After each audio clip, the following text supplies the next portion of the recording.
Pessoal, eu sou a Marina e a gente está aqui começando mais um módulo sobre qualidade de vida. Nesse tópico, a gente vai falar sobre as doenças principais doenças que acometem a população brasileira. Bem, aqui a gente tem um gráfico falando das causas de mortalidade no Brasil em 2018.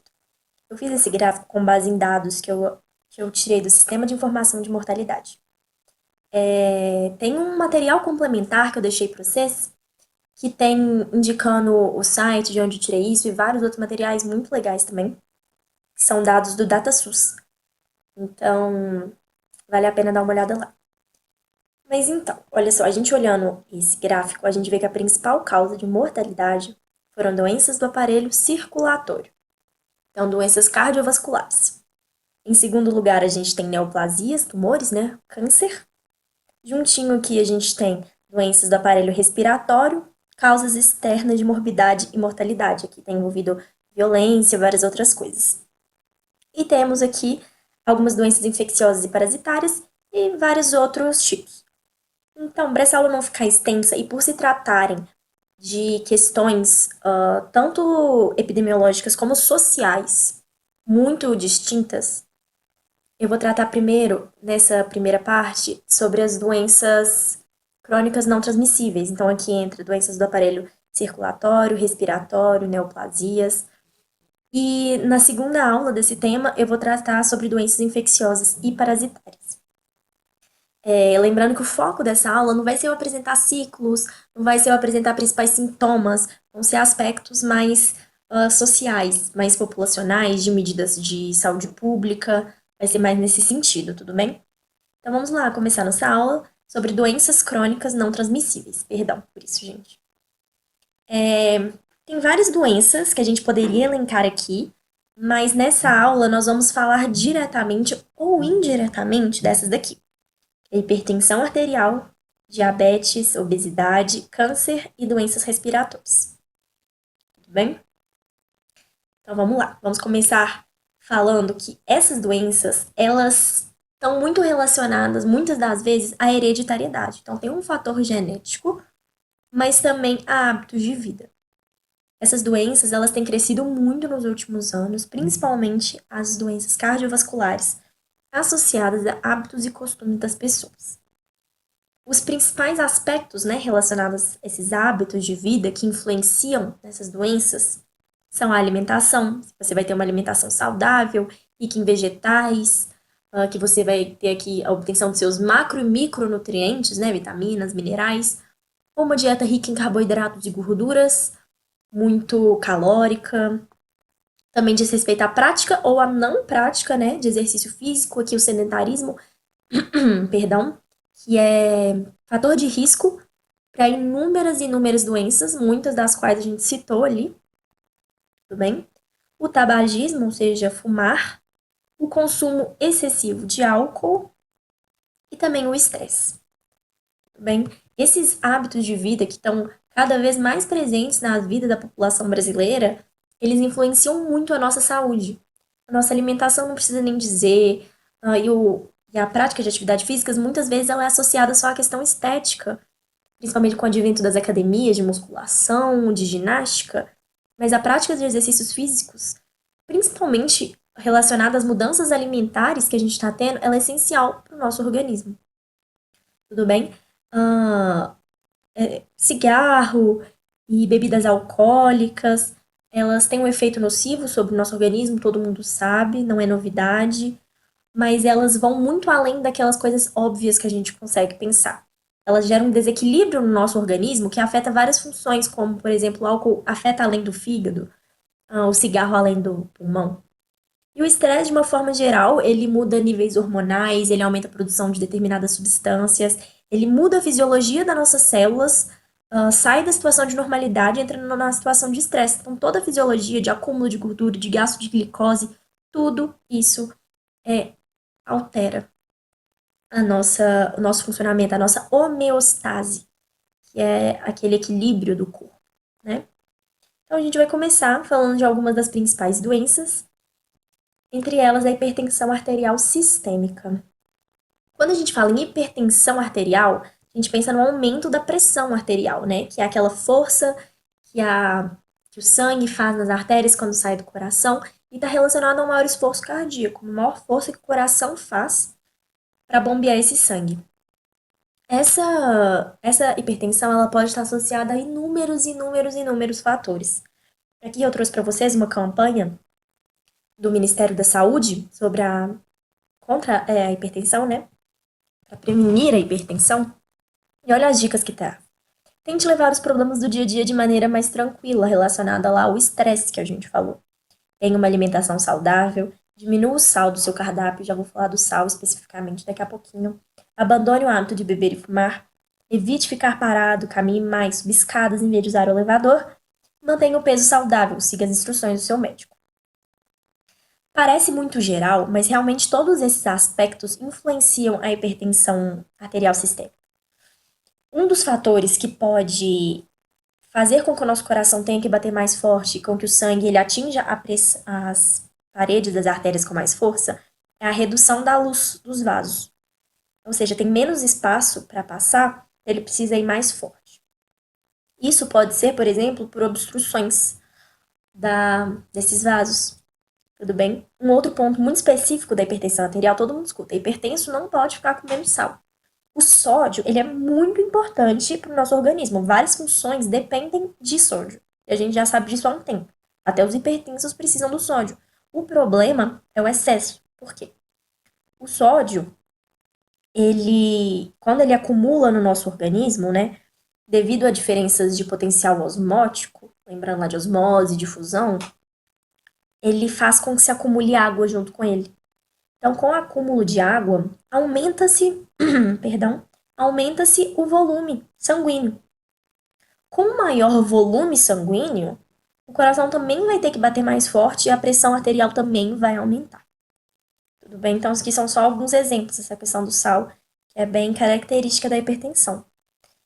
E, assim como existem vários fatores de risco para a hipertensão, ter esse aumento da pressão arterial, ele pode prejudicar outras doenças, outras situações, como o acidente vascular cerebral, o AVC, e a doença arterial coronariana. A doença arterial coronariana, também conhecida como aterosclerose coronariana, que é o acúmulo de placa.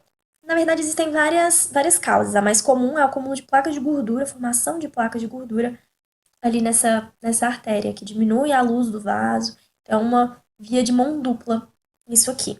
Tem que ficar muito atento, muito atento. É fator de risco para várias doenças. Bem, a próxima doença que vamos falar é a diabetes. A diabetes também tem crescido muito na população brasileira e ela está relacionada a um hormônio muito importante, que é a insulina. Vocês não lembram? Podem olhar lá na aula de sistema endócrino. A insulina ela está associada, ela está relacionada ao eixo de regulação da homeostase da glicose no nosso corpo. Então, ela regula a disponibilidade de glicose no sangue, a glicemia e aumenta a absorção de glicose nas células. A insulina é um hormônio antiglicemiante, ou seja, reduz a concentração de glicose na célula no sangue, à medida com que faz que as células absorvam mais glicose. Então, a diabetes, ela pode estar associada tanto a uma produção ineficiente da insulina. Então, o pâncreas, as células beta-pancreáticas, elas vão estar produzindo pouco ou nenhuma insulina, ou também pode estar relacionada à má absorção da insulina, ou seja, o pâncreas, as células beta, elas produzem insulina normal. Porém, por alguma razão, as células não conseguem absorver a glicose, não conseguem perceber a insulina. Beleza? Ah, Marina, mas se a produção de hormônio, o que tem a ver com aqueles fatores que você falou? A diabetes, ela pode ser dividida em tipo 1 e tipo 2. Existem outros tipos, na verdade, mas esses são os mais comuns, os mais falados. O tipo 1, ele é caracterizado por isso aqui, produção insuficiente ou até escassez mesmo de insulina. Por quê? Por uma destruição das células beta-pancreáticas ou por questões fisiológicas dessas células, que elas não produzem a glicose. Tudo bem? Esse tipo, ele é mais comum em pessoas mais jovens. E o desenvolvimento dele aqui, ele é muito rápido. É bem acelerado mesmo o desenvolvimento do tipo 1 de diabetes. ele está muito relacionado a causas hereditárias. Tudo bem? Então, se alguém na família tem diabetes tipo 1, tem que ficar atento. Já a diabetes do tipo 2, o desenvolvimento dela é mais progressivo e ele está muito associado aos hábitos de vida. Ele é a maior parcela, né, de diabetes na população brasileira, é do tipo 2. E ele acomete principalmente pessoas adultas. Por quê? Muito por conta disso, de estar relacionado aos hábitos de vida, ao acúmulo de condições, ao acúmulo de situações que vão sendo determinantes no desenvolvimento dessa doença, que é mais progressiva. Essa diabetes do tipo 2, ela pode sim estar relacionada a uma redução da produção de insulina, mas em grande parte disse que ela está relacionada a uma resistência à insulina. Como assim? A insulina ela é liberada quando tem picos de glicose no nosso sangue. Em uma alimentação, numa dieta que se fica tendo picos sucessivos de glicose, a célula vai ter uma disponibilidade de glicose em um momento que ela não precisa, certo? Então vai ter muita insulina o tempo inteiro. Por vários mecanismos celulares, pode ocorrer uma retirada de receptores de insulina da membrana das células. Então, mesmo que tenha insulina ali, a célula não vai reconhecer essa insulina. E aí vai ter muita glicose no sangue. Nesses dois casos, né, vai ter um aumento da glicemia, vai ter um aumento constante da glicose no sangue. Esse tipo aqui, de produção ineficiente, ele pode ser resolvido com a administração de insulina exógena, certo? Ou seja, uma insulina produzida fora do organismo da pessoa é colocada. E o outro tipo é mais difícil. E esse aumento da glicemia, uma quantidade constante alta de glicose no sangue, pode levar a vários problemas. Problemas no músculo, problemas de ganho de peso, problemas de inchaço, problemas até oculares. É recorrente em diabetes muito avançadas que ocorra a cegueira, tudo bem? Mas para mais detalhes sobre isso, tem a aula lá de sistema endócrino. Tudo bem? Vamos para a próxima, que não é bem uma doença, né? O câncer, de acordo com o Instituto Nacional do Câncer, esse nome engloba várias doenças, mais de 100. E o que é que elas têm em comum em si? São células que, por várias questões ali relacionadas a seu material genético, ela tem a sua capacidade multiplicativa acentuada. Então, essa célula começa a se multiplicar muito. Então, essas células têm um crescimento, invadem tecidos e formam, por exemplo, tumores. Esses tumores, eles podem ser benignos, que vai ser só aquela massa de células mesmo, geradas pela multiplicação celular, ou eles podem ser malignos, tudo bem que aí vão causar vários e vários danos ao organismo. Então, o câncer, na verdade, ele não é uma doença em si. As neoplasias, né? É um nome usado para várias doenças que têm esse descontrole da multiplicação celular. Beleza? E o câncer, esse descontrole da atividade multiplicativa, ele pode ter causas internas ou causas externas. Essas causas internas, elas geralmente são geneticamente pré-determinadas. Foco aqui no pré-determinadas. Enquanto as causas externas, elas têm relação com o meio ambiente, com os hábitos e costumes da pessoa. É muito fácil pensar aqui no meio ambiente, por exemplo, e nos costumes, de certa forma. A gente sempre ouve dizer que o hábito de fumar, tabagismo, ele favorece o desenvolvimento de câncer de pulmão, assim como tomar muito sol, uma exposição muito excessiva à radiação solar, favorece o desenvolvimento de câncer de pele. São fatores externos. Esses fatores externos, eles podem ser chamados de agentes cancerígenos ou carcinógenos. Também você pode escutar esses dois nomes. E esses agentes, eles atuam sobre o DNA dessas células, certo?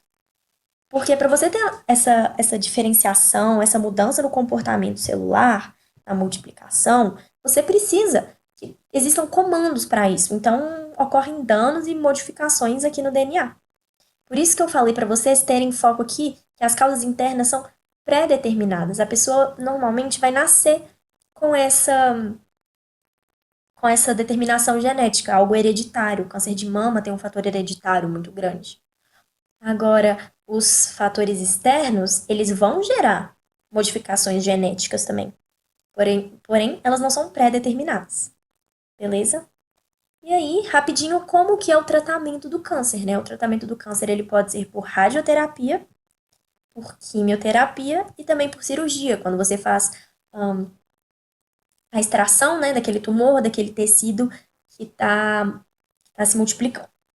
Existem outros tratamentos alternativos, esses três são os principais, os mais utilizados.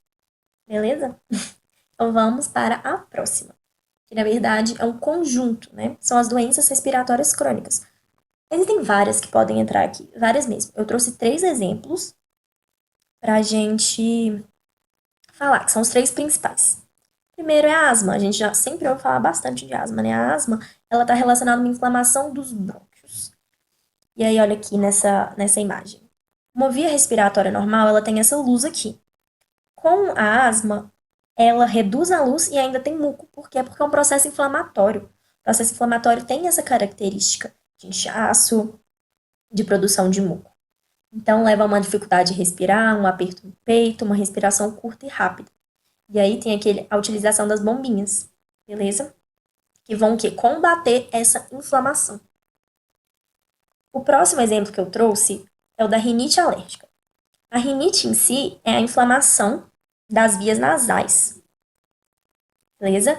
A alérgica tem esse componente e ela é crônica. É a inflamação da mucosa nasal, então, levando a um corrimento nasal, obstrução nasal, espirros constantes. E essa rinite, ela pode ter, assim, 2 fases, né?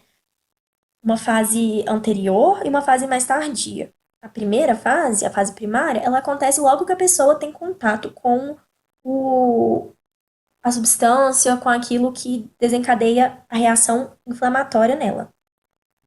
Beleza?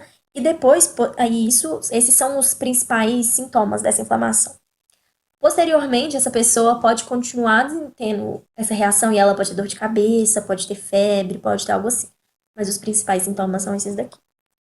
E por fim, a doença pulmonar obstrutiva, que na verdade não é uma doença em si, também é um conjunto de condições de doenças, de 2 na verdade. Um quadro, acho que podemos dizer assim, é um quadro que caracteriza a doença pulmonar obstrutiva. Ela também está relacionada à inflamação das vias aéreas e normalmente é caracterizada por bronquite crônica, perdão, e enfisema. E aí os sintomas é tosse insistente, falta de ar, mas em casos muito graves pode levar a pneumotórax e insuficiência respiratória. Então essas doenças, elas estão bem relacionadas a, por exemplo, tabagismo, a outras causas, a obesidade, o aumento do peso, essa gordura nas células, tudo isso vai alterar a fisiologia do nosso corpo, vai tirar do equilíbrio, da homeostase, e aí então várias dessas doenças podem acontecer, beleza? Essa aula foi uma aula bem rápida mesmo, para a gente falar um pouquinho disso, tentar trazer esses fatores, nossos costumes, nossos hábitos de vida e como que isso pode influenciar na nossa saúde, beleza? E, lembrando que lá no material complementar tem muita coisa, mas se mesmo assim permanecerem em dúvida, vocês podem ficar à vontade para tirar. Tem a lista de exercícios. Essa lista de exercícios, na verdade, ela é junto com as de doenças infecciosas também, que é a próxima aula, e tem o vídeo de resolução. Beleza? Então é isso. Muito obrigada e bons estudos.